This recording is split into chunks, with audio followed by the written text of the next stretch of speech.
దావీదు దేవుని సన్నిధికి వచ్చినప్పుడు, ఎప్పుడు నీ సన్నిధికి వచ్చుదునా, ఎప్పుడు సన్నిధిలో నేను కూర్చుందునా అని దుప్పి నీటి వాగులకు ఆశపడినట్టుగా దావీదు ప్రాణం ఎప్పుడు కూడా దేవుని కొరకు ప్రశ్నకుండి ఆశపడేవాడు. అలాంటి ఆశతో నువ్వు వస్తే ఆ దేవుని కృప నిన్ను కమ్ముకుంటుంది, నిన్ను ఆవరించింది, నీ బిడ్డలను ఆవరించింది. ఏదో పోగొట్టుకున్న వాళ్ళలాగా ఎప్పుడుకో ఏదో పోగొట్టుకున్నాగా ఎన్ని ఇచ్చాడు నీకు దేవుడు, ఎంతగా నేను అసలు ప్రాణం ఇచ్చినందుకు సంతోషించాలా. అలాంటి పరిస్థితి లేకుండా ఎందుకు కృంగిపోతావు? ఎందుకు? నువ్వు ఆలోచించి నువ్వు సింతపడి ఒక ఎంట్రుకను నలుపు కానీ తెలుపుగా చేసుకోవాలి. ఒక 60 వరకు మన వార్మతుకు మళ్ళీ తప్పదుగా. ఒక మూర ఎత్తు కానీ ఒక మూర తక్కువ కానీ కాదు. ఆలోచించి ఎందుకు చింతపడతావు? చింతపడకూడదు కానీ ప్రతి విషయమునందు ప్రార్థన విజ్ఞాపనలో చేయండి. సమయం తెలియట్లేదు, దేవుడి సన్నిధికి వచ్చే సమయం తెలియదు. ఏంటంటే కష్టంగా పాదాలు కష్టంగా వస్తున్నాయి. దేవుడు ఏం మరి ఆయన కూడా కష్టపడక ఏం చేస్తాడు? నీ పట్ల ఏం చెప్తాడు? ఈ నూతన సంవత్సరంలో పరిశుద్ధ గ్రంథంలో యెహోషువతో దేవుడు మాట్లాడుతున్నాడు. ఏమన్నా తెలుసా? నీ బ్రతుకు దినములన్నీ ఏ మనుష్యుడు నీ ఎదుట నిలవలేడు. యెహోషువ గ్రంథం 1వ అధ్యాయం 5వ వచనం, నీ బ్రతుకు దినములన్నిటిలో ఏ మనుష్యుడు నీ ఎదుట నిలవలేక ఉండను. నేను మోషేకు తోడై ఉండినట్లు నీకును తోడై ఉండు. సలమా చదవబడిన మాట చాలా జాగ్రత్తగా వినాలి. ఈ నూతన సంవత్సరంలో కాస్త భయం తెచ్చుకొని వినాలి. దేవుడు నాకు ఇచ్చిన వాగ్దానం ఏంటో తెలుసా? ఈ సంవత్సరం నిర్గమాకాండము 4వ అధ్యాయం 15వ వాక్యం. నిర్గమాకాండము 4వ అధ్యాయము 15వ వాక్యం. అతనితో మాట్లాడి అతని నోటికి మాటలు అందించవలెను.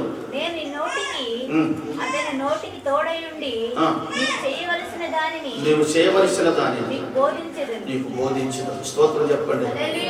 దేవుడు ఈ సంవత్సరము నేను అనుకున్నాను, ప్రతి సంవత్సరం అందరికంటే ముందు వాగ్దానం చేసుకున్నాను. ఈ సంవత్సరం అయితే 2 మందిరాలలో సంఘ బిడ్డలందరూ తీసుకున్న తర్వాత లాస్ట్లో నా భార్య కొరకు ఒకటి, నా కొరకు ఒకటి వాగ్దానం తీసుకున్నాను. కారణం ఏంటి తెలుసా? మనం తగ్గితే మన బిడ్డలు కూడా తగ్గుతారు. మనము లోబడేవారుగా ఉంటే మన పిల్లలు కూడా లోబడతారు.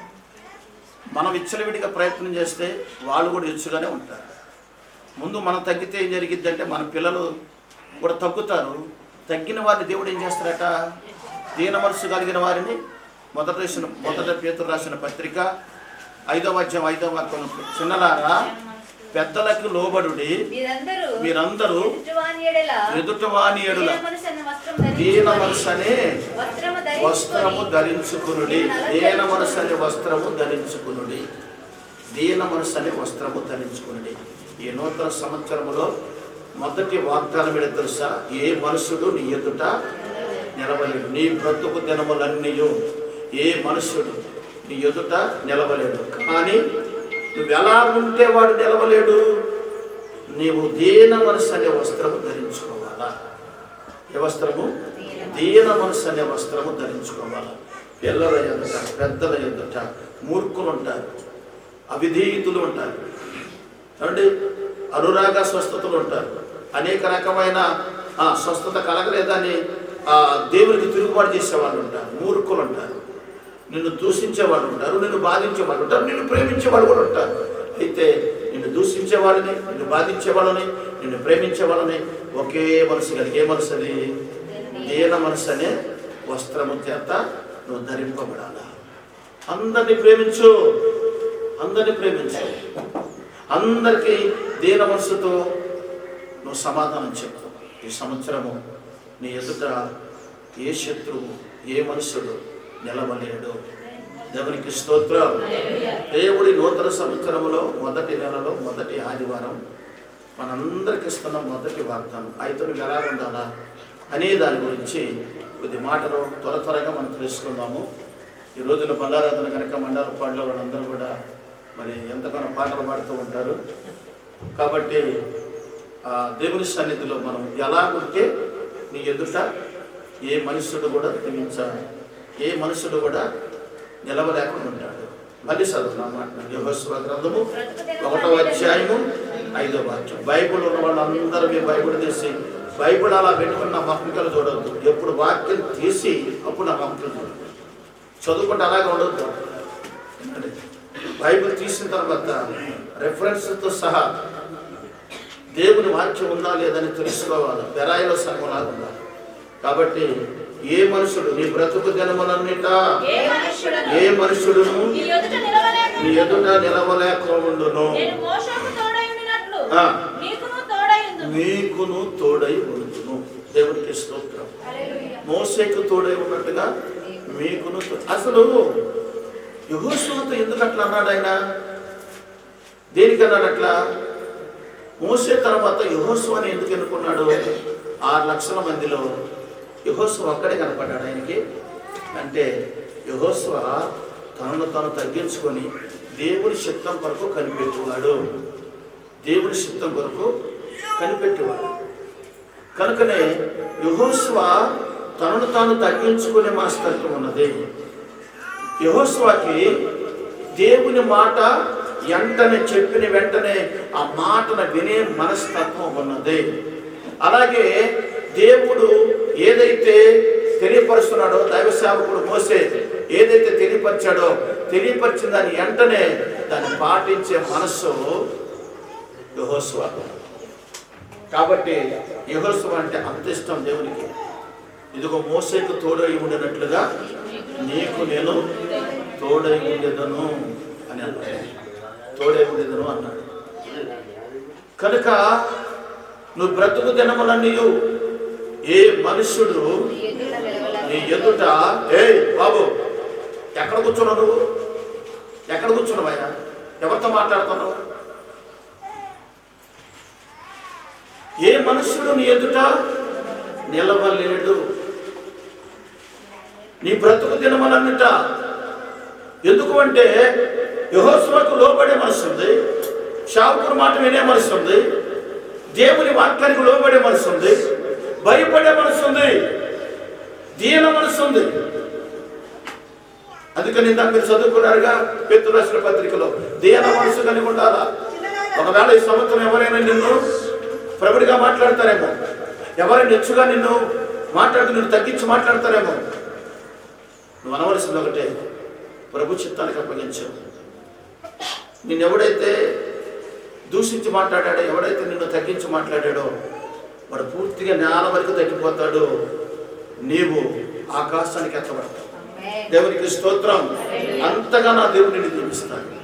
ఒకటి నేర్చుకోవాల్సింది ఈ సంవత్సరం, ఈ వారంలో, ఈ సంవత్సరం అంతా ఉండవలసిన బ్రతుకు ఎలా ఉండాలంటే మొదటిగా దీన మనస్సు. ఏ మనసు అంట? దీన మనసు కలిగి ఉండాలి. యెహోషువకి ఆ మనసు కలిగి ఉన్నాడు కనుక యెహోషువను దేవుడు బహుగా దీవించాడు. 6 లక్షల మంది కాదు, ఇప్పుడు 25 లక్షల మందిని యెహోషువ చేతికి అప్పగిస్తున్నాడు. బాబు జాగ్రత్తగా. ఇందులో ఎవరైనా తిరుగుబాటు చేసేవాళ్ళు ఉన్నారా? ఎవరైనా నీ మీదకి వచ్చేవాళ్ళు ఉన్నారా? చూడండి, అక్కడ 3వ అధ్యాయంలో కూడా అంటాడు మరొక మాటను. యెహోషువ గ్రంథంలో 3వ అధ్యాయంలో కూడా చూడండి, నేను మోసేతో చెప్పినట్లు మీరు అడుగుపెట్టు ప్రతి స్థలమును మీకు ఇచ్చుచున్నాను. స్తోత్రం చెప్పండి. ఈ సంవత్సరం గృహాలు లేని వారు నెక్స్ట్ సంవత్సరం కల్లా మీరు అడుగు పెడుతున్న ప్రతి స్థలం దేవునికి ఇష్టానుసారంగా, దేవుని చిత్తానుసారంగా బ్రతికితే ఒక నూతనమైన సొంత గృహం నా ప్రభు నీకు ఇవ్వబోతున్నాడు. నువ్వు అడుగుపెట్టు స్థలంలో నా ప్రభు నీకు ఇవ్వబోతున్నాడు, అప్పగించబోతున్నాడు, నిన్ను దీవించబోతున్నాడు. ఎవరికి స్తోత్రం. కనుక నువ్వు దీన మనసు కలిగింది. తర్వాత మాట కూడా ఏమంటాడు? తర్వాత మాట చదువమ్మా.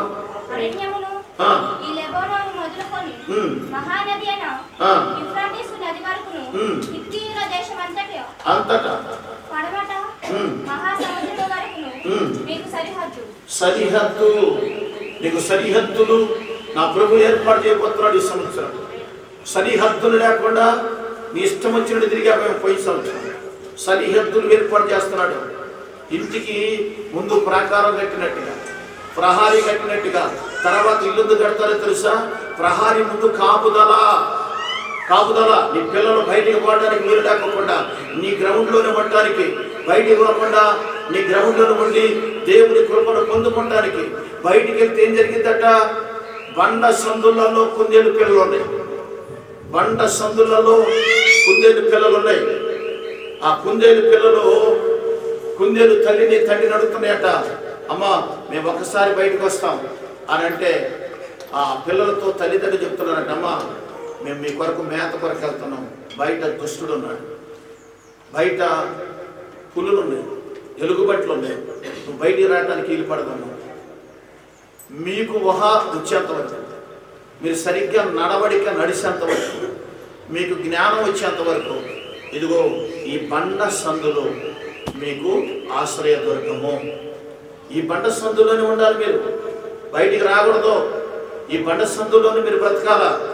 ఇందులోనే మీకు బ్రతుకు, ఇందులోనే మీకు జీవం, ఇందులోనే మీకు ఆశ్రయం, ఇందులోనే మీకు కాపుదల. మీరు బయటికి రావాల్సిన సమయం అంటూ ఒకటి ఉంది. ఆ సమయము వచ్చినప్పుడు మీకు చెప్తామంటే, ఎప్పుడు మా నాన్న ఇంతే, మమ్మల్ని బయటికి పోనివ్వరు, మమ్మల్ని బయటికి పోనీనని. ఒక రోజట 2 పిల్లలేమో ఎన్నయి మాటలు ఉన్నాయి. 2 పిల్లలు వెళ్ళ అమ్మ నాన్న అంతే చెప్తుంటారు. వాళ్ళు పోతే ఏం కాలేదు, మనం పోతే ఏమైందని ఆ బండ సందుల నుంచి బయటకు వచ్చేసినాయి. ఎక్కడికి వచ్చేసినాయి? బండ సందుల నుంచి బయటకు వచ్చి ప్రపంచాన్ని చూసిన, ఆ చెట్లు, ఆ పువ్వులు, ఆ వాతావరణం, ఆ గాలి, అదంతా కూడా చూసినాయి. ఎంత చక్కటి వాతావరణం వదిలిపెట్టి ఆ బండ సందులు ఉంచుతాయా మా నాన్న? ఎంత మూర్ఖులాడు! వాళ్ళు అనుభవిస్తున్న స్వేచ్ఛ మాకు లేకుండా చేస్తున్నారు. వాళ్ళు అనుభవిస్తున్న ఈ కృప మాకు లేకుండా చేస్తున్నారు. మమ్మల్ని ఎప్పుడు కూడా బండ సందులోనే ఉండమంటున్నారు అని ఆ 2 పిల్లలు అనుకున్నాయంట. ఒక 2 పిల్లలు లోపల ఉన్నాయి. అమ్మ నాన్న చెప్పిన దాకా మేము బయటికి రమ్మని లోపల ఉన్నాయి. ఒక 2 పిల్లలు బయటకు వచ్చేసి ఆ స్వేచ్ఛ, అలాంటి వాతావరణం చూసి సంతోషిస్తున్నాయంట. చాలా సంతోషిస్తున్నాయంట. కొద్దిసేపు సంతోషించింది, కొంత లెక్కల్ని ఇంకా బాగుంది, ఈ పువ్వులు, ఈ వాతావరణం చాలా బాగుంది, చాలా ప్రశాంతంగా ఉంది, చాలా సంతోషంగా ఉంది అనుకుంటా ఇంకో కొంత లెక్క వెళ్ళారు. నక్కలు చూసి వెంటబడ్డాయి. అప్పుడు అనుకుంటున్నట్ట, తల్లిదండ్రులు ఎందుకు మనల్ని బయటకు రావద్దన్నారు? ఈ స్వేచ్ఛ, ఈ ఆనందం ఇప్పుడు ఏమవుతుంది? ఇప్పుడు దుఃఖంగా మార్చబడ్డది. ఏడుస్తూ ఉంది, పరిగెత్తలేకపోతున్నాయి. చిన్నపిల్లలు కదా, పరిగెత్తలేకపోతే మరలా ఆ బండ సందులోకి వెళ్ళలేని పరిస్థితి. నేను అంటాను, ఈ సంవత్సరము బండ సందనే ఆ కాపుదల్లో నా ప్రభు నేను ఉంచబోతూ ఉన్నాను. నీవు కానీ నీ బిడ్డలు కానీ లోకము స్వేచ్ఛ గురించి ఎప్పుడు ఆలోచించదు. లోకము పాపము చేత నింపబడ్డది. అందుకని యాకోబు రాసిన పత్రికలు అంటాడు, లోక స్నేహము దేవునికి వైరమని మీరు ఎరుగరా. చూడండి ఆ మాట చదవండి ఒకసారి. యాకోబు రాసిన పత్రిక 5వ అధ్యాయము. ఈ లోక స్నేహము దేవునితో వైరమని మీరు ఎరుగరా. కాబట్టి ఎవడు ఈ లోకముతో స్నేహము చేయబోరును వాడు దేవునికి శత్రువు. స్తోత్రం చెప్పు. ఎప్పుడు దేవునికి శత్రువు అవుతున్నా తెలుసా? లోక స్నేహం. ఒకడు నీ దగ్గరికి వచ్చేసి నేను మంచిగా ప్రేమించింది ఎందుకో తెలుసా? ఏబు బాగా ఆస్తి కలుగున్నప్పుడు ఏబు స్నేహితులు 3 స్నేహితులు ఉన్నారు. ఏబింటికి వచ్చి ఎప్పుడు కూడా ఏబుతో సావాసం చేసేవాడు. అక్కడ చెడ్డ సావాసం కాదు, కానీ అక్కడ వాళ్ళ పిల్లలందరూ కూడా ధనవంతులు కనుక ఒక్కొక్కరి ఇంట్లో ఒక్కొక్క రోజు ఒక్కొక్క విందు ఏర్పాటు చేస్తుంటాం. వాళ్ళతో పాటు ఉండి సుఖభోగాలు అనుభవిస్తూ చక్కటి విందు భోజనాలు అనుభవిస్తూ, ఆహా ఏబు నీ పిల్లలు ఎంత గొప్పవాడయ్యా, నువ్వెంత గొప్పవాడని పొగిడేవాడట. ఏబు ఎప్పుడైతే సమస్తాన్ని కోల్పోయాడో, ఎప్పుడు దరిద్రయ్యాడో, ఒక్క స్నేహితుడు కూడా తన ఇంటి వైపు రాలేదయ్యా. ఆలోచించండి ఒకసారి. నిజ స్నేహితుడు ఒక ఆయన ఉన్నాడు మనకి. నిజ స్నేహితుడు ఒక ఆయన ఉన్నాడు. ఎవరైనా నజరేయుడైన యేసయ్య. నీ కొరకు ప్రాణం పెట్టిన స్నేహితుడు ఆయన. ఆమె చెప్పండి. నీ కొరకు పరలోకం విడిచిపెట్టి నరలోకానికి వచ్చిన స్నేహితుడు ఆయన. మంచి స్నేహితుడు, మంచి స్నేహితుడు ఆయన. నీకు నిన్ను ఒక స్నేహితుడు అని చూస్తున్నాడు ఆయన. మంచి స్నేహితుడు, నీకు ప్రాణం పెట్టిన స్నేహితుడు, నీ బిడ్డల కొరకు ప్రాణం పెట్టిన స్నేహితుడు, నిన్ను ఎప్పుడు కూడా కాపాడుతున్న స్నేహితుడు ఆయన. నీ కొరకు రక్తాన్ని సిందించి నీకు రక్షణ తీసుకొచ్చిన పరిశుద్ధుడైన క్రీస్తు నిజమైన స్నేహితుడు. దేవునికి స్తోత్రం. కొంతమంది స్నేహితులు ఉంటారు, రేయ్ తాగినప్పుడు అంటారు, రేయ్ నీ ప్రాణానికి నా ప్రాణంరా. ఎందుకంటే నేను అదే బాధ్యత కాబట్టి ఒకప్పుడు చెప్తాను. ఒకప్పుడు నేను అదే బాధ్యత కాబట్టి చెప్తున్నా. తాగితే ఎక్కలేని మాటలు వచ్చేస్తాయి, ఎక్కలేని ధైర్యం వచ్చేస్తుంది. ఎదటోడ కొట్టాలా తన్నాను తినాలా. వీడు తన్నినా ధైర్యవంతుడే, తన్నకపోయినా ధైర్యవంతుడే. అంత ధైర్యం తెచ్చిపెట్టింది. అది మామూలు ధైర్యం తీసుకురాదు.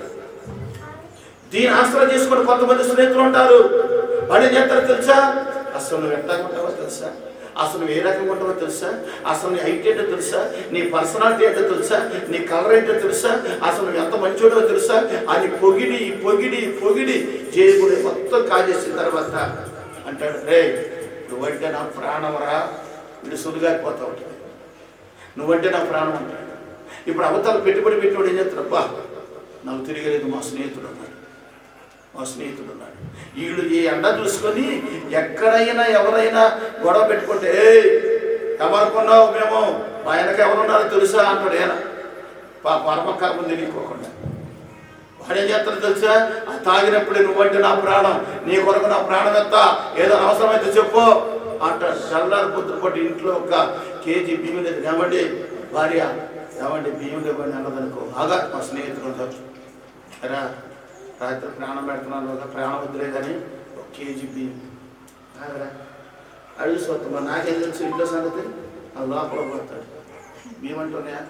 ఎక్కడ బియ్యం ఉన్నాయి, మొత్తం కాజేసారుగా తాగి, ఇంకెక్కడ ఉన్నాయి, బయటకు వస్తాడు. లేవంటరా ఏమంటున్నా, మరి ప్రాణం ఎత్తున్నాను, ప్రాణం ఇచ్చాడు ఏదో చేయాలిగా. కేజీ బియ్యం కూడా ఇయ్యాడా? పోలే నేను ఒక 100 రూపాయలు 100 రూపాయలు కూడా లేవా? మరి నువ్వే ప్రాణం పెడుతున్నా పనికి మనోడా అంటే, నీ దగ్గర ఉన్నంతసేపు ఎల్లం ఉన్నంత కాలం ఏగలు వస్తాయి. స్తోత్రం చెప్పండి. ఏగలు బెల్లం ఉన్నంత కాలం ఏగలు ఎంత దులిపి వేసినవి వాళ్తా ఉంటాయి. ఆ బెల్లం అక్కడ శుభ్రంగా తీసేసి శుభ్రంగా ఎరికేసి ఒక్క ఏగ కూడా అక్కడ రాదు. ఇది స్నేహం, ఈ లోక స్నేహం. యాకోబు రాసిన పత్రిక ఇప్పుడు చదువు 4 ఈ లోక స్నేహము దేవునితో వైరమని మీరు ఎరుగరా. ఈ లోక స్నేహం పట్టొచ్చా? చెప్పండి, చెంపలేసుకోండి, స్తోత్రం చెప్పండి, వేసుకోండి, పర్వాలేదు. కాలేజీలలో యవనస్తులు బిడ్డలు, వివాహాలైన వాళ్ళు కూడా నువ్వంటే నాకు ఎంతో ఇష్టం అక్క, వీళ్ళిద్దరు ఇటుకూరే అసలు ఆ వద్దనే మందిరానికి వచ్చింది, రాకపోతే రాదు. మరి ఆమె బతికించిన ఎవరికి ఆమె ప్రాణం పెట్టింది. కొంతమంది స్నేహాలు ఎట్లుంటాయి. నేను ఒక పురుషుల గురించే చెప్తున్నా, స్త్రీల గురించి చెప్తున్నా, పురుషుల గురించి చెప్తున్నా, యవనస్తులు కాలేజీ చేస్తున్న బిడ్డల గురించి చెప్తున్నా. నువ్వు కాలేజీకి వెళ్ళామంటే నీ తల్లిదండ్రులు నేను ఎంతగానో చదివించి నేను గొప్ప ప్రయోజనాలు చేసి, నువ్వు ఒక లోకంలో కూలి పనులు చేయకోకుండా మంచిగా చదువుకొని, ఆడపిల్లలు కొంతమంది చదివరండి, పెళ్లి చేసి పంపిస్తే పోతారు. ఎందుకు అనవసరంగా చదువు, ఇంత డబ్బు దగ్గర పెట్టడం అని చూస్తారు. కానీ మంచి తల్లిదండ్రులు ఏం చేస్తారు తెలుసా? ఆడపిల్లకి మంచి చదువు చెప్పించి తనకు ఉద్యోగం వచ్చేదాకా ఉంచి ఆ తర్వాత వివాహం చేస్తారు. కారణం ఏంటో తెలుసా? ఆ తల్లిదండ్రుల మనస్తత్వం ఏంటో తెలుసా? నా బిడ్డ సుఖపడాలి. ఒకటే ఆన్సర్, స్తోత్రం చెప్పండి, నా బిడ్డ సుఖపడాలా. మీరేం చేస్తారు?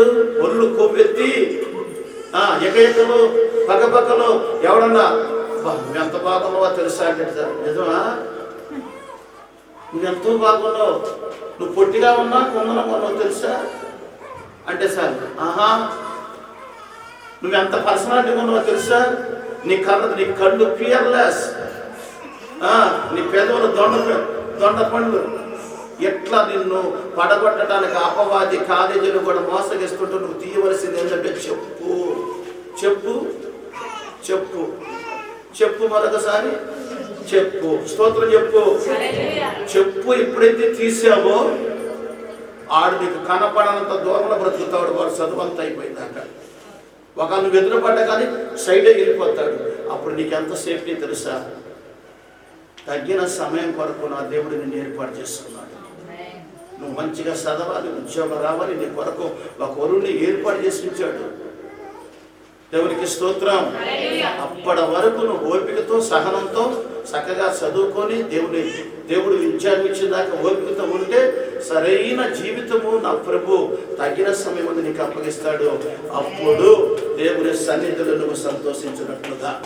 దేవునికి స్తోత్రం. కనుక నువ్వు దేవుని ఎదుట ఎప్పటికప్పుడు సరి చేసుకునే హృదయాన్ని. ఎందరో ఏకైకలు పక్కపక్కలు వివాహాలైన వాళ్ళు కూడా కాబట్టి లోక స్నేహం దేవునికి వైరం. శత్రువైపోతావు నువ్వు. వాడు ఎవడైనా సరే ప్రాణం పెడతానన్నాడు సరే, ఎవడైనా సరే నీ కొరకు ఎంత ఖర్చు పెట్టినా సరే వెళ్ళమాకు, ఇవాళ ఖర్చు పెడతారు రేపు పొద్దుపట్ట అంతకంత అరే నీ ఖర్చు పెట్టారు నువ్వు పెట్టదే అంటాడు. ఇది పెద్ద గోల. ఏమండి మా మేనోడితో చెప్పా చాలా సరే నువ్వు తాగపాకరా అని చెప్పాను. ఇద్దరు దాకా గొడవ పెట్టుకుని నీడు కూడా తాగపడా మధ్య ఆగండి అనిపోయాడు. వాడి చేతి మీద పడుతున్నాడు. బాధ మీద పెట్టి ముక్కుతో ఎక్కడి నుంచి ఎక్కడ సీలిపోయింది. ఈ సంతాన బతుకాలను 40 వేసి కేసపోయి కుట్లేపిచ్చేసి మెడిసిన్ వాడి కొంతకాలం అయిన తర్వాత అసలు నేను తాగుతానా, బాప్టిజం చేసుకున్న బతుకు మారింది, నా బతుకు మారింది, నా స్టైల్ మారింది అన్న 4 రోజులు. స్టైలు మారిన బ్రతుకు మారిన ముక్కుతోలం అయితే కట్టుకుంది. వాడి బుద్ధి రాదు. స్తోత్రం. జనవరికి బాప్టిజం అంటారు. అదేతో బాప్టిజం అంటారు. లేదు ఇదిగో మార్గస్ వచ్చినప్పుడు బాప్టిస్తాడు. మార్గస్ లేనప్పుడు బాప్టిస్తుంది వినాలి. నా కొరకే చెప్పారని నువ్వు కోపం తెచ్చుకుంటే ఏమి లాభం లేదు. చెరువు మీద అడిగితే లాభమా? చెరువు మీద అడిగితే లాభం ఎవరికి ఎండింది? అట్లాగే దేవుడు ఏం చెబుతున్నాడు? దైవశాపుడు నోట పట్టి ఏం మాట వస్తుంది? నా మంచి కొరకు ఎకనైనా బుద్ధి తెచ్చుకొని మారాలి. స్తోత్రం చెప్పండి.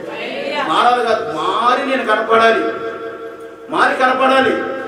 ఏ మనుషుడిని ఎదుట నిలవకుండా నా ప్రభు చేస్తాడు.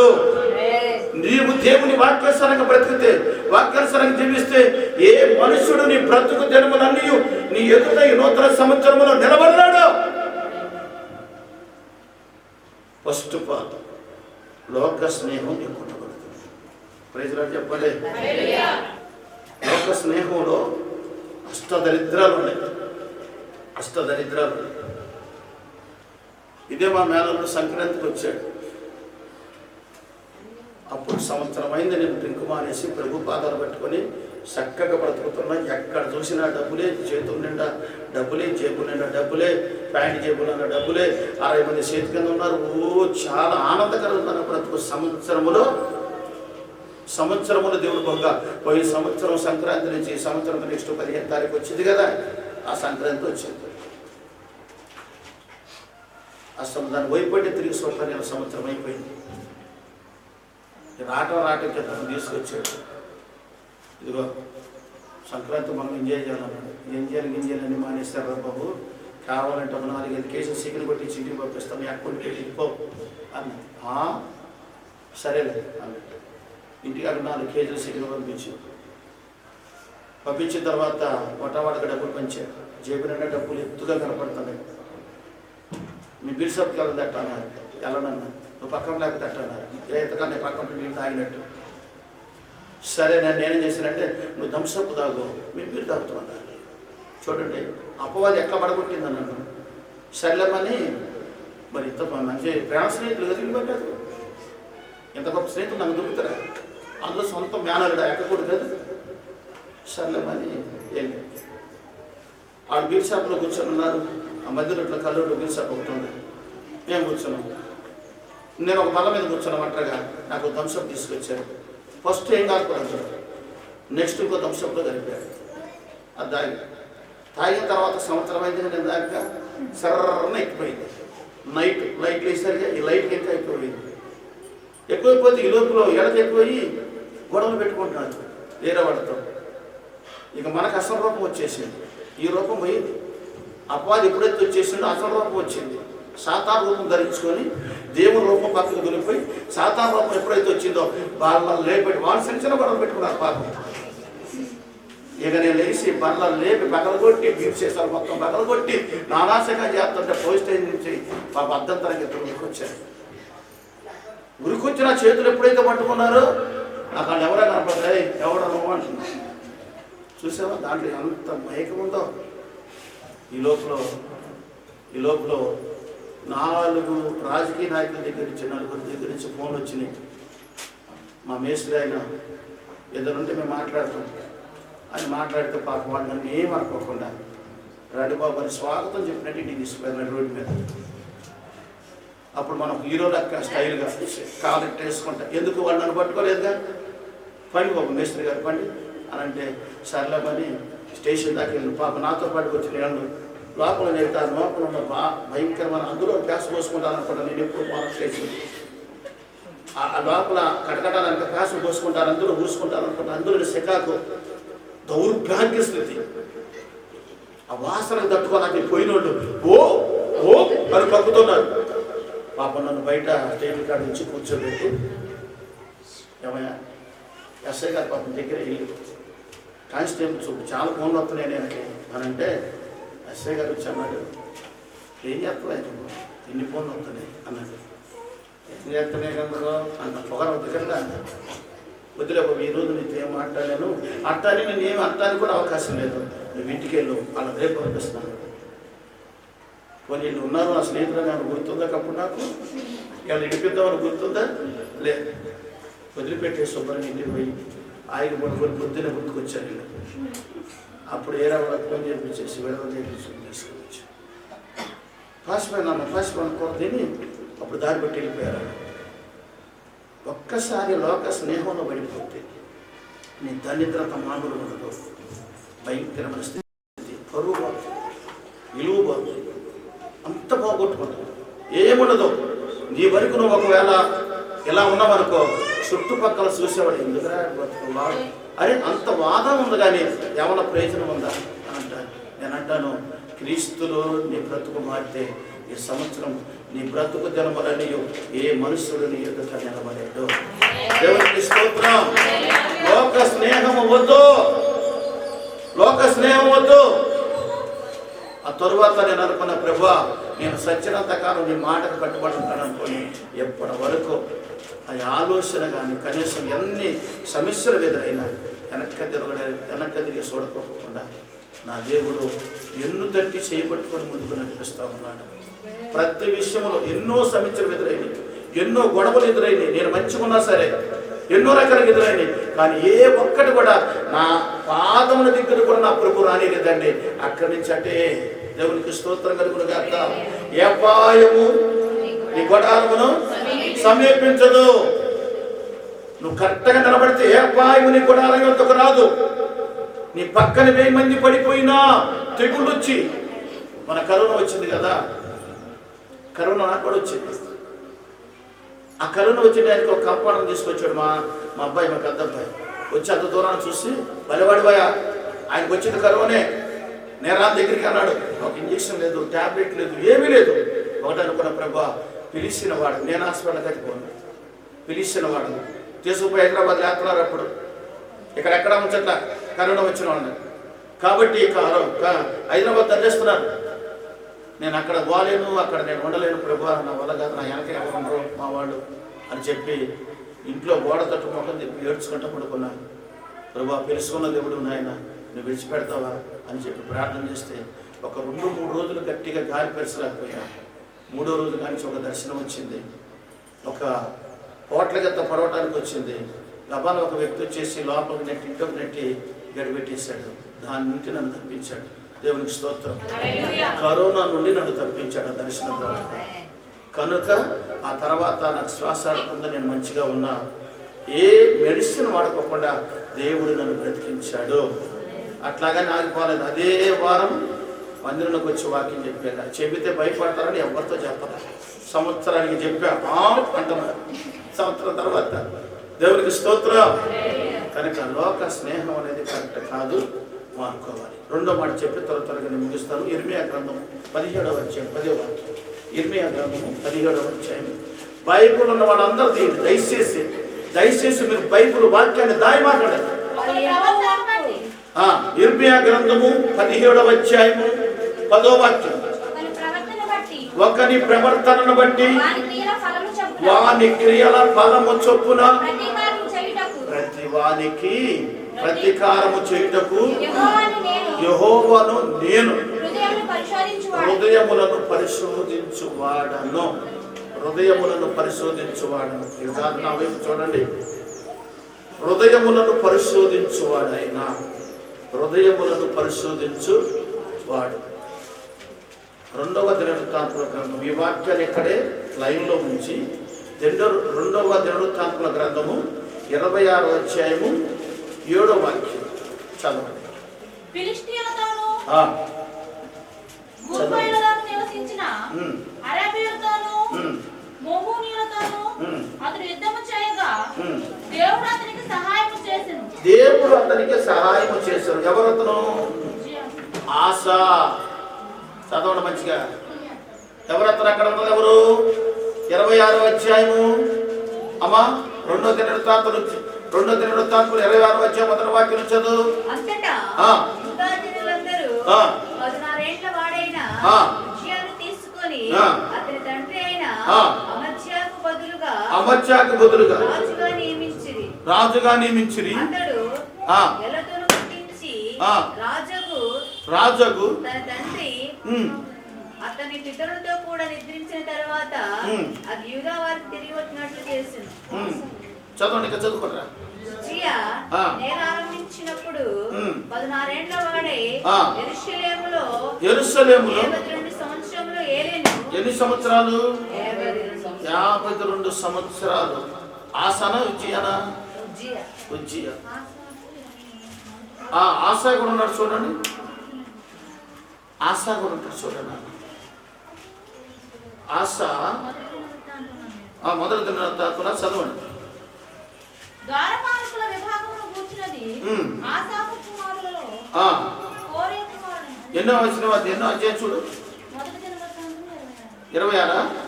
చదవండి. చదువు.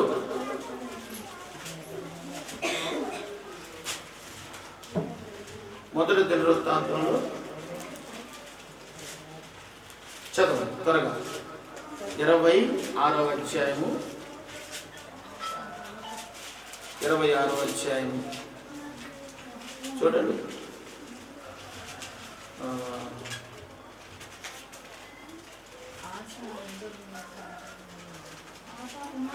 9 చదువమ్మా.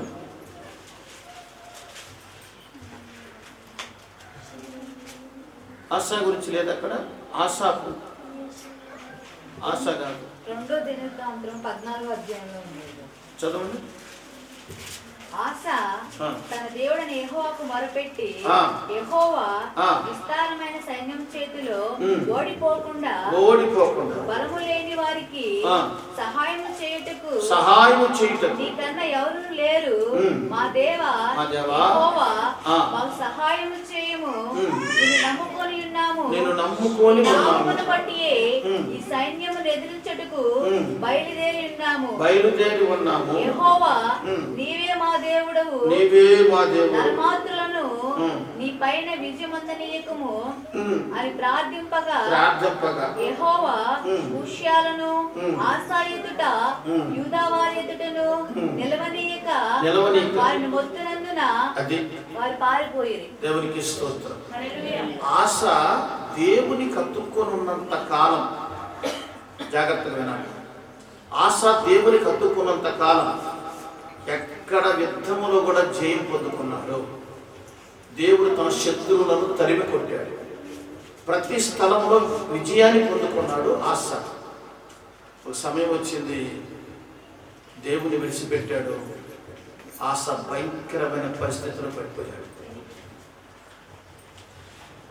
దేవుణ్ణి తెలుసుకున్న తర్వాత, దేవుణ్ణి అతుక్కుని ఉన్నంత వరకు ఏ శత్రువు నీ ఎదుట నిలవలేడు. ఏ మనుష్యుడు నీ బ్రతుకు దినములన్నీ ఎప్పుడైతే నువ్వు మనసు మార్చుకుంటావో అప్పుడే దేవుడు కూడా మనసు మార్చుకుంటాడు. ఎప్పుడైతే నువ్వు తొలగిపోతావో అప్పుడే దేవుడు కూడా తొలగిపోతాడు. నువ్వు అనుకున్నది ఎందుకు జరగట్లేదు? ఆశ అనుకున్న ప్రతి విత్తములో దేవుడు తోడే ఉండి నడిపించాడు. దేవుడు విజయాన్ని ఇచ్చాడు ఆశకి. కానీ ఎప్పుడైతే తన నుండి తొలగిపోయాడో విజయాన్ని కోల్పోయాడు. చాలా మంది వ్యక్తులు దేవునికి సమయం ఇచ్చినంత కాలము సంతోషకరంగా ఉంటారు. ప్రతి కుటుంబం కూడా నేను చెప్పగలుగుతా ఖచ్చితంగా. నేను అనుభవించే మీతో చెప్తున్నా. దేవునికి సమయం ఇచ్చి దేవునికి మొదటి ప్రాముఖ్యత ప్రతి విషయంలో కూడా దేవునికి సమయం ఇచ్చినప్పుడు నీ కుటుంబము ఎలాంటి పరిస్థితుల బాధల్లో ఎలాంటి శ్రమలు నీ మీదకి వచ్చినా అవన్నిటిని కూడా తొలగించేసి నెమ్మది కలిగ చేస్తాడు. ఎప్పుడైతే దేవుడి నుంచి తొలగిపోతావో చూడు, అప్పుడు నువ్వెంత ప్రార్థన చేసినా నీ ప్రార్థన ఆలకించడు ఆయన. ఆమె చెప్పండి హల్లెలూయా. ఎంత ప్రార్థన చేసినా నీ ప్రార్థన ఎందుకో తెలుసా? యెహోవా హృదయాలను పరిశీలన చేస్తున్న దేవుడు. ఇర్మియా గ్రంథం 17:10 వాక్యం. ఒకరి ప్రవర్తనను బట్టి వాని క్రియల ఫలము చొప్పున అదే నీకు ప్రతీకారము చేయుటకై యెహోవాను నేను నీ హృదయములను పరిశోధిస్తున్నాను, మీ అంతరింద్రియములను పరీక్షించువాడను. చాలా ఇక్కడ వరిసాలి. నీ ప్రవర్తనను బట్టి నీకు ప్రతి ఫలం. జాగ్రత్తగా గమనించాలి. కరెక్ట్గా దేవుడు నీ ప్రవర్తన మంచిగా ఉందనుకో, చక్కటి ఫలం పొందుకుంటాడు. నీ బిడ్డలు చక్కటి ఫలం పొందుకుంటారు. నీ ప్రమోషన్ కూడా ఆగదు దేవుని కృపను బట్టి. రాత్రి అంతా ప్రార్థన చేశాను. ఆ కృపాకర్ కూడా ఇక్కడే ఉన్నాడు. రాత్రి అంతా నేను మండలపాడు వాక్యం చెప్పి 2 అంశాలు, ఇద్దరు కూడా జాబ్ వాళ్ళిద్దరి కొరకే చేశాను. రాత్రి వాళ్ళిద్దరి కొరకే చేశాను. నేను మనసు లేదని పడ్డదంటే అది అయిపోయిందాక నాకు ఒక పౌరుషం ఉంది, నా దేవుడు తీర్చగలిగిన దేవుడు అని. మీకు లేకపోవచ్చు, నాకుంది. నన్ను పిలిచిన వాడు నమ్మకస్తుడు, ప్రార్థన ఆలకించువాడు. పైగా నాకు ఇచ్చిన వాగ్దానం ఏంటి తెలుసా? నిర్గమాకాండము 4వ అధ్యాయము 15వ వాక్యం వాగ్దానం. ఈ సంవత్సరం దేవుడు ఇచ్చిన వాగ్దానం ఏంటంటే, ఆ వాగ్దానాన్ని బట్టి ఖచ్చితంగా ప్రభు ఖచ్చితంగా చదవన మాటలు, నీకు చేయవలసిన దానిని నీకు బోధించదు. సార్ ఒక్క వచనమే ప్రభు నాకు ఇచ్చాడు. అది మోసేకి అహరోనుకి ఇచ్చిన వాగ్దానం. దేవునికి స్తోత్రం. లక్షల మందిని నడిపించిన సేవకులు ఎవరు చెప్పండి? మోసే ఒక్కడే. యెహోషువ, మోసే, అహరోను. తర్వాత కొత్త నిబంధనలో 100 మంది 1000 మంది నడిపించారు. కానీ లక్షల మంది నడిపిస్తున్న ప్రవక్తకి ఇచ్చిన వాగ్దానం ఈ సంవత్సరం దేవుడు ఇచ్చాడు. నువ్వు చేయవలసింది నీకు నేను బోధించేదను. ఖచ్చితంగా రాత్రి ఎప్పుడు వీలు పడితే అప్పుడు లేచి కూర్చొని ప్రార్థన చేస్తున్నాను. కారణం ఏంటంటే దేవా ఈ 2 అంశాలు ఇద్దరు కూడా జాబ్ ఇవ్వాల్సే. ఇద్దరు కూడా బాధపడుతూ ఇద్దరికి దేవుడు కృప ద్వారాగా ఒకటి ప్రమోషన్, రెండోది సెక్యుమెంట్ సంతకం కావాలి. ప్రభా ఇది ఖచ్చితంగా నీ వల్ల ఇది, వాళ్ళ హృదయాలు కూడా మారాలా, మీ తట్టు త్రిప్పబడాలా అని ప్రార్థన వీలైనంత వరకు తెల్లవారుజామున మళ్ళా 3:30కు లేసి అప్పుడు కూడా ప్రార్థన చేస్తున్నాము. దేవునికి స్తోత్రం, దేవునికి మహిమ. మరి ఎందుకయ్యా మేలు కలగట్లేదు? దేవుడు అంటున్నాడు, వారి ప్రవర్తన బట్టి వాళ్ళకు నేను తీర్పు తీరుస్తా, వాళ్ళ హృదయాలను నేను పరిశీలన చేస్తున్నా. ఒక సేవకుడికి తన విశ్వాసంలో ఎంత ఎదిగితే అంత మంచిది. అంతగా కోరుకుంటాం. నిజమైన సేవకుడు తన విశ్వాసంలో నేల నుండి పైకి లేవనెత్తబడాలా, దరిద్రత స్థితి నుండి ధనవంతులుగా మార్చబడాలా. ఇది ఒకళ్ళు ఒక చూపు చూసే మనస్తత్వం సేవకుడు కూడా వాడు సేవకుడు కానే కాదు. ధనవంతుడు ఎలా చూస్తాడో దరిద్రుడు కూడా అదే ప్రకారంగా ప్రార్థన చేయాలి. అందరి కొరకు అలాంటి ప్రార్థన చేయాలి. అలాంటి అవకాశం ప్రభు మాకు ఇచ్చాడు. ఎందరికో లేదు భాగ్యం. కొందరి వరకు ప్రార్థన చేసే అవకాశం ఇచ్చినందుకు మేము తింటున్న ఆహారం దేవుడు పెడుతుంది కనుక, మాకు ఇచ్చే జీతం దేవుడు కనుక మేము ఖచ్చితంగా ఆయన పనిలో మా హృదయాలను పరిశీలన చేస్తాడేమో అని భయపడుతూ మేము రాత్రంతా ప్రార్థన చేస్తా ఉంటాం. దేవునికి స్తోత్రం. మరి ఎందుకు మేలు కలగట్లేదు? మత్తయి సువార్త 10వ అధ్యాయం 12 మంది శిష్యులకు ఒక వాగ్దానం ఇచ్చాడు. ఏమని? మీరు ఎక్కడికైనా వెళ్ళినప్పుడు అక్కడ ఆ గృహంలోకి వెళ్ళినప్పుడు ఆ గృహం వాళ్ళు నేను చేర్చుకున్నప్పుడు దానికి శుభమని చెప్పండి. ఏమని చెప్పండి? మరియు మీరు ఏ పట్టణంలోనైనను గ్రామములోనైనను, నేను ఇంటి గురించి చెప్పానన్నమాట, ఆ ఇంటిలో ప్రవేశించి ఇంటి వారికి శుభమని చెప్పుడి. ఆ ఇల్లు యోగ్యమైనదైతే సమాధానం దాని మీదకి వచ్చును. స్తోత్రం చెప్పు. ఎప్పుడు వచ్చింది సమాధానం? సేవకుడు దీవిస్తాడు నిన్ను, ఆ దీవెన నీ తల మీదకి రావాలా, అది నెరవేర్చబడాలా. అది ఏ పని అనేది నెరవేర్చబడాలా.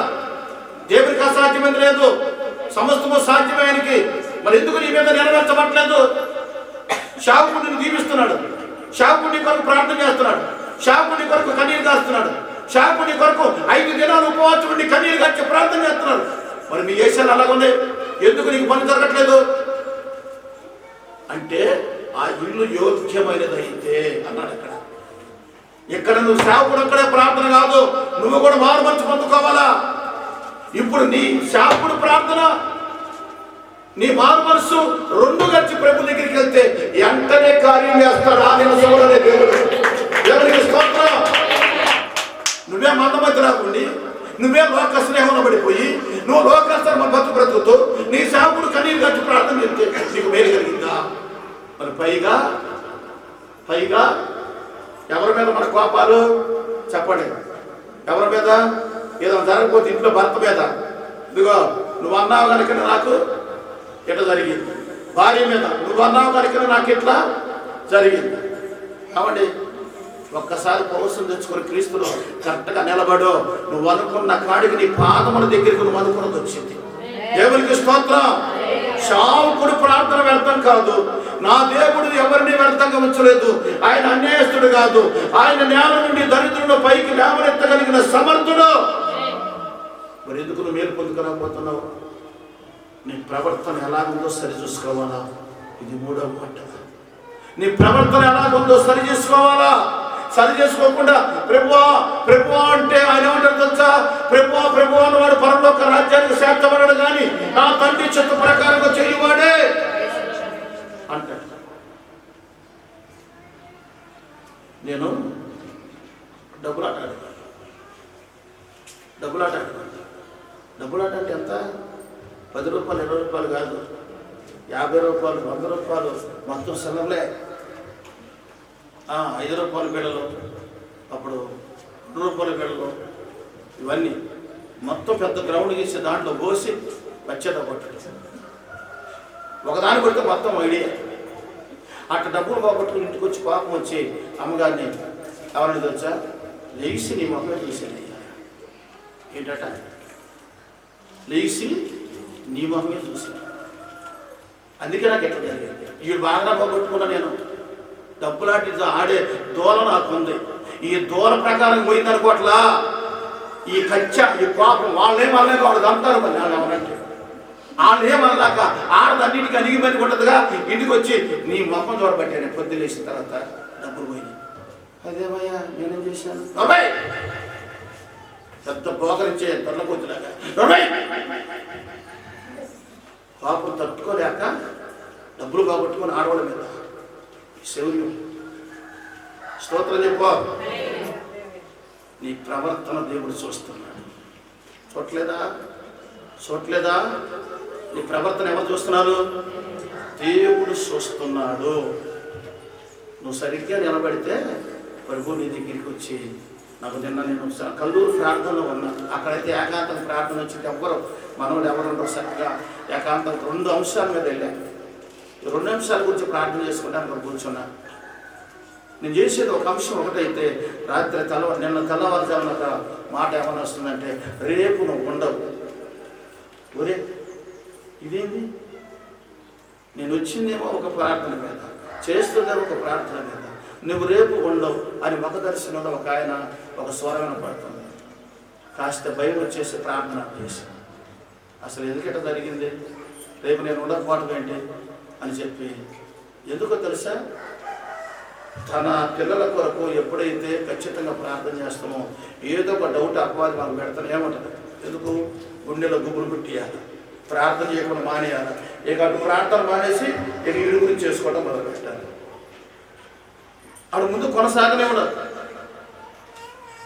ఒకసారి ఫోన్ చేసుకుంటే ఏం జరిగిందమ్మా, ఎలా ఉందమ్మా అనుకుంటా మళ్ళా ప్రార్థన చేసుకుంటా ఉంటుంటే అపవాది అనేది ఈ రకంగా నన్ను నిద్రపడితే నేను ఒకటే అనుకున్నాను, ప్రభువా నీ చిత్తమైతే ఇప్పుడు రావడానికి నేను ఇష్టపడుతున్నాను, భూమి మీద ఉండాలనేది నాకు ఆశ అయితే ఏం లేదు, నువ్వు ఉంచినంత కాలం నేను ఉంటాను ప్రభు అని ప్రార్థన చేసుకున్నాను.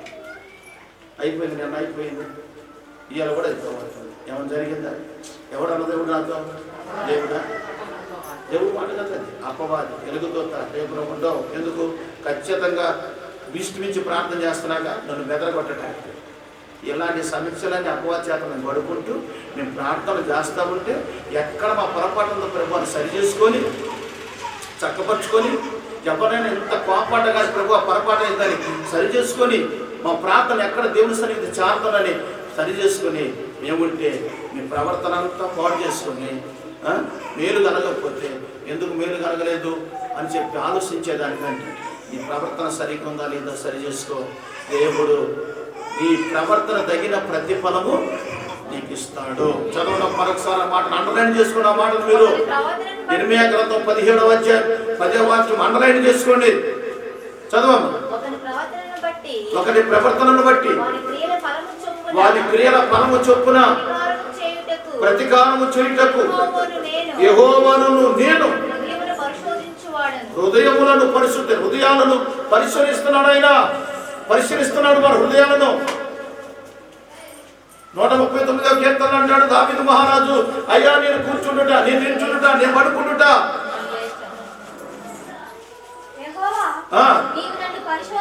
నీవు నన్ను పరిశోధించి నేను కూర్చుండుట, నేను లేచుట నీకు తెలియను, నాకు తలంపు పుట్టక మునిపే నువ్వు గ్రహించుచున్నావయ్యా. నువ్వు నన్ను పరిశీలన చేస్తున్నావు. దేవుడు నిన్ను పరిశీలన చేస్తున్నాడు తెలుసా నీకు? దేవుడు నిన్ను పరిశీలన చేస్తున్నాడు తెలుసా? నువ్వు స్త్రీవైనా పురుషుడువైనా నీ ప్రవర్తన తగినట్టుగా ప్రతిఫలం నువ్వు పొందుకుంటావు. నీ ప్రవర్తన తగినట్టుగా ప్రతిఫలం పొందుకుంటావు. కొంతమంది స్త్రీలు ఉంటారు, భర్తలు ఉద్యోగాలకు పోతే ఇళ్ళక్కడ టీవీల దగ్గర పెట్టుకొని కూర్చుంటారండి. టీవీల దగ్గర పెట్టుకొని కూర్చుంటారు. నీ భర్త ఏ పని మీద వెళ్ళాడు, ఆ పని సక్రమంగా తిరిగి రావాలా, క్షేమంగా రావాలా, ఉద్యోగంలో మేలు పొందుకోవాలా. అది వ్యాపారమే కానీ కూలి పనే కానీ నీ భర్త ఏ పని చేస్తే ఆ పనికి వెళ్ళాడంటే నువ్వు టీవీ దగ్గరికి అంటున్నాడుగా దెయ్యంలాగా మోకరించి ప్రార్థన చేసి ప్రభువా నా భర్త క్షేమంగా రావాలి, పోయిన పని మంచిగా జరగాలి, ఆయన నా భర్తకు నువ్వు తోడకుండా ప్రార్థన చేయాలా. సరైన స్త్రీ అయితే నువ్వు సరైన భార్య అయితే ఇది నీ ప్రవర్తన దేవుడు చూస్తాడు. అయ్యో ఈ బిడ్డలు నా వైపు తిరపబడ్డారు, వాళ్ళ కార్యాలు నేను చేయాలని దేవుడు ఆశపడి చేస్తాడమ్మా. ఒక సేవకుడు ప్రార్థన ఒకటే కాదు, నువ్వు సరిగ్గా నిలబడాలి. ఆ ఇల్లు యోగ్యమైనదైతే, ఆ ఇల్లు ఇల్లు అనగా ఏంటంటే హృదయం. ఇల్లు అంటే హృదయం. హృదయం యోగ్యమైనదైతే సేవకుడు ఏ ప్రార్థన చేస్తాడో ఆ ప్రార్థన నీ ఇంటి మీదనే ఆగిపోద్ది. స్తోత్రం చెప్పు. ఆ ప్రార్థన నీ ఇంటి మీద ఆగిపోద్ది. నిన్ను దీవించింది, నీ బిడ్డలను దీవించింది, నువ్వు అనుకున్నది జరిగింది. అట్లా కాకుండా నీ భర్త శ్రమ పడుతూ నువ్వు టీవీ దగ్గర గడిపితే మధ్యలో దేవుడు ఆత్మ ఎందుకు వచ్చింది? దేవుడు ఎందుకు మేలు చేస్తాడు? నువ్వు ఎట్లా యోగ్యమైన ఇల్లు కలిగి ఉంటావు? నువ్వు యోగ్యత కలిగిన ఇంటి మీద సేవకుడు చేసిన ప్రార్థన నిలిచి ఉంటది. ఇప్పుడు దాకా మరొకసారి మత్తయి వార్త ఇంటి వారికి శుభమని చెప్పుడి, మీ సమాధానము దాని మీదికి వచ్చును. అది అయోగ్యమైనదైతే మీ సమాధానము తిరిగి మళ్ళా సేవకు దగ్గరికి వచ్చేసిందంట. ఆ దీవెన అట్లా నిలవదు. నీ మీద నిలిస్తే మంచిదా, నిలవకుండా ఉంటే మంచిదా? నిలవాలి. కనుక నేను ప్రవర్తన సరి చేసుకోవాలి. ఏ సరి చేసుకోవాలంట? నీ ప్రవర్తన సరి చేసుకోవాలి. నీ ప్రవర్తన సరి చేసుకునే విధానం ఉండాలి. ఒక పనికర్తనం అంటే సేవకుడు ప్రార్థన నాకు అవసరమని లోబడే మనస్తత్వం నీకు కావాలి. నువ్వెంత ఎంప్లాయీస్ అయినా సరే మనిషివే కదా నువ్వు కూడా. శంప మీద పెట్టి కోడితే నాకు వచ్చిన బాధ నీకు కూడా వచ్చిందిగా. ఎంప్లాయీస్ అయితే నువ్వు పెద్ద ఇదా? నిన్ను కోస్తే ఏమన్నా బ్లడ్ ఏమన్నా ఎర్ర పచ్చగా ఉంటుందా, ఆకుపచ్చ కలర్లో ఉంటుందా? చెప్పు. ఆ ఎంప్లాయీ తన మీద నువ్వు దీవించబడతాను. దేవుడు ఇచ్చి నీకు ఇచ్చిన గిఫ్ట్ అది, దాన్ని జాగ్రత్తగా కాపాడుకో. మా రైటర్ గారు ఉన్నారు, ఎప్పుడు ప్రార్థన చేసుకుంటాడు. ఒకసారి ప్రార్థన చేసుకున్నప్పుడు దేవుడి కృపలు ఇక్కడ బాధ ఉంటాయి. మనం ఏం చేయగలుగుతాం చెప్పండి. నాకైతే చాలా బాధపడతాను. ఆత్మీయ బిడ్డలు బట్టి నేను బాధపడతాను. ఎందుకు ఇలా జరుగుతుంది? ప్రతి ఒక్కరు కూడా నేర్చుకోవాల్సింది ఏంటంటే, నేను దేవుడి దగ్గర యోగ్యత కలిగి ఉన్నానా లేదా? ఈ నూతన సంవత్సరంలో తెలుసుకోవాల్సింది. సేవకుడి మాటను దేవుడు రూఢిపరుస్తాడు. దేవుని వాక్యంలో సేవకుడు మాట్లాడడు. ప్రతి బిడ్డల కొరకు ప్రార్థన చేసే సేవకుడు ఎప్పుడు కూడా న్యాయంగానే చేస్తాడు. ఒకరికి ఒక రీతిగా చేయడు. చాలా మంది అన్నయ్య ఆడికి ఇంటికి వచ్చిన కానీ మా ఇంటికి రాదు, సమయం దొరకలేదు, రాలేదు. మరే మార్తల దగ్గరికి ఎప్పుడు రాలేదు. రోగి అని చెప్పిన తర్వాత కూడా రాలా, చనిపోయిన తర్వాత వచ్చాడు. అయినా కానీ వాళ్ళ విశ్వాసం చూశారు. అసలు ఆ విశ్వాసం చూశారు. ఊరందరికి సమయం దొరికింది. ఇప్పుడు ఊరందరికి సమయం దొరికి ఏమన్నారు తెలుసా? ఇదే సమయం అని అపవాది వాళ్ళలో దొరబడి ఏమైపోయాడమ్మా, మీ యేసుప్రభు ఏమైపోయాడు? మీ తమ్ముడు రోగం వచ్చినప్పుడు రాలేదుగా, కబురు పంపించడం రాలేదుగా, చనిపోయినాక పాతి పెడతానికి రాలేదుగా. ఏమైపోయాడమ్మా మీ తమ్ముడు? ఏమైపోయాడమ్మా మీ యేసుప్రభు వారు? దేవుడేమో ఆయన పాదాల దగ్గర కూర్చొని వాక్యాలు అన్నారు, పిండి వంటలు చేశారు, భోజనాలు పెట్టారు. ఎలాంటప్పుడు వస్తాడా? ఏమైపోయాడు? మీ తమ్ముడు రోగి అని చెప్పి నువ్వు కబురు పంపించాను రాలేదే అని బాగా నూరి ఊరంతా వచ్చి పోసేశాడు. ఇదే సమయాన యేసుప్రభు వారు ఆ తమ్ముడు నాతో చనిపోయిన తర్వాత 4 రోజులకు వచ్చాడు. పాతి పెట్టబడిన తర్వాత ఊరు బయట ప్రభువారు ఉన్న సంగతి తెలిసి పరిగెత్తుకుని ముందు ఎవరు ఉడికారు తెలుసా? సరే ఎవరో మీరు చదివితే తెలుసు. మార్త యేసుతో, ప్రభువా ఎక్కడ ఉండిన ఎడల. వా, ఎంత గొప్ప విశ్వాసం అండి తెలుసుకున్నాం. అప్పుడు దాకా ప్రజలందరూ వచ్చి మీ తమ్ముడు రోగి అయినప్పుడు రాలా, చనిపోయినప్పుడు రాలా, పాతి పెట్టినప్పుడు రాలా, ఆయనే దేవుడమ్మా, ఆయన యేసుప్రభు అమ్మ అని చెప్తే సైలెంట్గా ఎన్నుకుంటూ ఉన్నారు. ఎప్పుడైతే యేసుప్రభు వచ్చారో పరిగెత్తుకుని పోయి మార్త అంటుంది, అయ్యా నువ్వు ఎక్కడుంటే నా తమ్ముడు చనిపోయేవాడు కాదు. స్తోత్రం చెప్పు. ఏ విశ్వాసం ఎట్లాగా ఉంది? ఇంకొక ఆమె విశ్వాసం ఎట్లాగా ఉంది? మరి ఆమె కూడా తెలిసింది, ఆమె కూడా వచ్చేసింది. ఆమె కూడా ఆవిడ తెలుసా, అయ్యా బాధ కూడా నువ్వు ఇక్కడ ఉన్నట్టయితే నా సహోదరుడు మరణించేవాడు కాదు. ఇక్కడ ఇతర విశ్వాసం చూసి అంటాడు యోహాను సువార్త 11:25 వాక్యంలో, యోహాను సువార్త 11:25 పునరుద్ధానము జీవమును నేనే, నా యందు విశ్వాసం ఉంచువాడు చనిపోయిన బ్రతుకును, బ్రతికి విశ్వాసం ఉంచు ప్రతి వాడును చచ్చిపోయినా ఎన్నడూ చనిపోడు అని అంటే, నిజమే ప్రభు ఎన్నడూ చనిపోడు ప్రభు అని. అప్పుడు యేసు ప్రభు ఏం చేశారు తెలుసు? వారి విశ్వాసాన్ని బట్టి ఆకాశం వైపు కన్నులెత్తి చిన్న ప్రార్థన చేశాడు. మూలుగుతూ ఏడుస్తున్నాడు, కన్నీళ్ళు ఇచ్చాడంట యేసు ప్రభు. ఆ కుటుంబం కొరకు కన్నీళ్ళు ఇచ్చాడంట. కన్నీళ్ళు ఇచ్చి, దేవా నువ్వు నన్ను పంపావని వాడు గుర్తెరిగినట్టుగా రాజాను లేకపో అని ప్రార్థన చేశాడు. ఎవరి విశ్వాసాన్ని బట్టి చెప్పండి? ఎవరి విశ్వాసాన్ని బట్టి? పాడి సమాధి కాడికి వెళ్దాం పంపన్నాడు యేసు ప్రభు రాళ్ళని. ఎందుకు? సమాధి మీద దాంట్లో వేయటానిక, కొబ్బరికాయ కొట్టడానిక, పలహారాలు చేయటానిక, 3 రోజులు చేయటానిక? మరి ఎందుకు వెళ్ళాడు? లేపాలని ఉద్దేశంతో వెళ్ళాడు. లేపాలని ఉద్దేశంతో వెళ్ళాడు. అక్కడికి వెళ్ళిన తర్వాత సమాధి మీద రాయి తొలగించండి అన్నాడు. అయ్యా 4 రోజులు అయిందయ్యా, వాసన వస్తాడు అని చెప్పాను అన్నాడు. సమాధి మీద రాయి డొల్లించండి అంటే స్మెల్ వస్తాడయ్యా అంటే మీరు డొల్లించండి. నువ్వు చేసే పని నువ్వు చేయాలా, ఆయన చేసే పని ఆయన చేయాలి. ఏ సమాధి అంత దూరం పోయినాడు, సమాధి మీద రాయి డొల్లించుకోలేడు ఆయన వల్ల కాదట్టవా? అది నువ్వు చేయి, నీతో చెప్తున్నాడు ఆ పని నువ్వు చేయి. ఆయన ఏం పని చేయాలా? సమాధి మీద రాయి డొల్లించాడు. వాళ్ళు ఈయనొచ్చి కన్నీరు గంచి ప్రార్థన చేశాడు. లాజరు పేత వస్త్రం చేత కట్టబడిన వాడు బ్రతికి సమాధుల నుంచి బయటకు వస్తాడు. తప్పకుండా ఎవరి విశ్వాసాన్ని బట్టి ఈ కార్యం చేశాడు చెప్పండి. ఎవరి విశ్వాసాన్ని బట్టి కొంత నమ్ముతూ కొంత నమ్ముతూ నీ సొమ్మంత ఏదో పోయినట్టుగా. నమ్మని వారికి శిక్ష, నమ్మిన వారికి రక్షణ, అంతే. బైబిల్ మొత్తం చెప్పేది నువ్వు నా తట్టు తిరిగితే నేను నీ తట్టు తిరుగుతాను. మీరు నా ఎందు నా మాటలు మీ ఎందు నిలిచి ఉన్నారో మీకు ఏది ఇష్టమో అడగండి, అది మీకు ఇవ్వబడు. స్తోత్రం చెప్పండి. భూమి మీద ఇరుగురు ఏకీభవించి ప్రార్థన చేసిన ఏకీభవించి మరియ మాత్రం ఒకే మాట వచ్చింది, యేసయ్యా నువ్వు ఎక్కడుంటే నా సహోదరుడు మరణించేవాడు. ఇద్దరికి ఒకే విశ్వాసం. ఇదే మాట మనం ఎక్కడ చూస్తాం? మత్తయి సువార్త 18వ అధ్యాయంలో చూస్తాం. భూమి మీద ఇరుగురు ఏకీభవించి ప్రార్థించి అడిగిన ఎడలా మరియు మీలో ఇద్దరు వేడుకురు దేని గురించి అయినను భూమి మీద ఏకీభవించిన ఎడల అది పరలోకమందున్న నా తండ్రి వలన వారికి దొరుకునని చెప్పుతున్నాను. స్తోత్రం చెప్పండి.